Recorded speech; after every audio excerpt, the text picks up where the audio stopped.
Aleyküm selam. Serçe var abi. Sağ ol Serçe.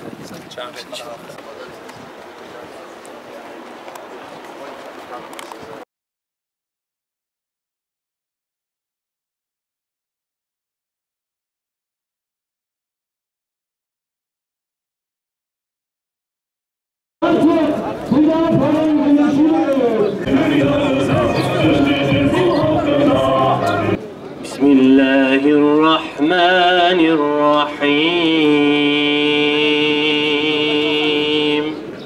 İnne fetahna leke fethan mubina.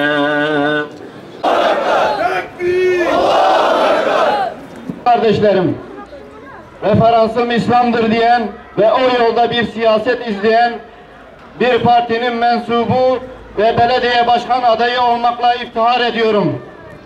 Kardeşlerim, İslam bir hayat nizamıdır. Hayatımızın her alanında kendini göstermesi lazım. Bu kirlenen siyaseti İslami bir anlayışla düzeltmemiz lazım. Hüdapar belediyeciliğinde yapacağımız hizmetlerle örnek bir belediyecilik anlayışı sergileyeceğiz.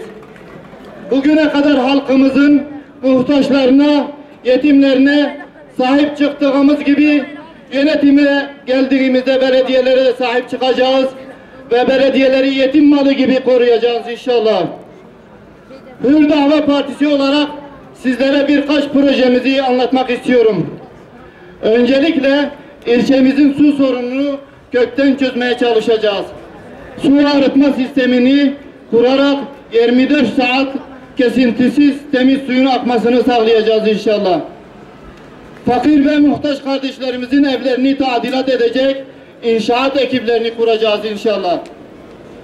Fakir tespit komisyonu kurarak yetim, öksüz, muhtaç kardeşlerimize düzenli yardımlar yapacağız. Maddi sıkıntılarından dolayı evlenemeyen genç kardeşlerimize her türlü maddi ve manevi destekte bulunacağız inşallah.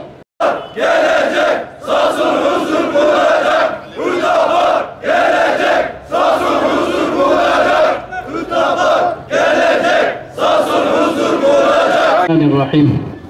Allah'a hamd, Resulüne salat ve selam, âli ve ashabına salat ve selam. Şüphesiz bu kainatın sahibi, sonsuz kudret sahibi olan Allahu Teala'dır. Dolayısıyla ondan habersiz kesinlikle hiçbir kuş uçmaz, hiçbir yaprak inmez. Her şey onun tasarrufundadır. Ve biz yıllarca bu zihniyetle, bu kültürle, bu İslam kültürüyle, İslam medeniyetiyle yoğrulduk. Ve elhamdülillah bununla serfiraz olduk, bununla aziz olduk.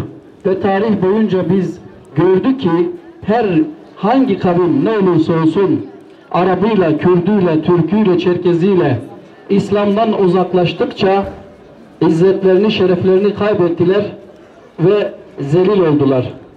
Dolayısıyla alemlere rahmet olarak gönderilen bu peygamberin kendi evimizde, ailemiz içinde, kendi şahsımız için rahmet olduğu gibi kendi şehrimiz için, kendi yönetimimiz için de bir rahmet vesilesidir. Şayet biz bunu gerçek manada kavrayabilirsek, bu demek istiyoruz.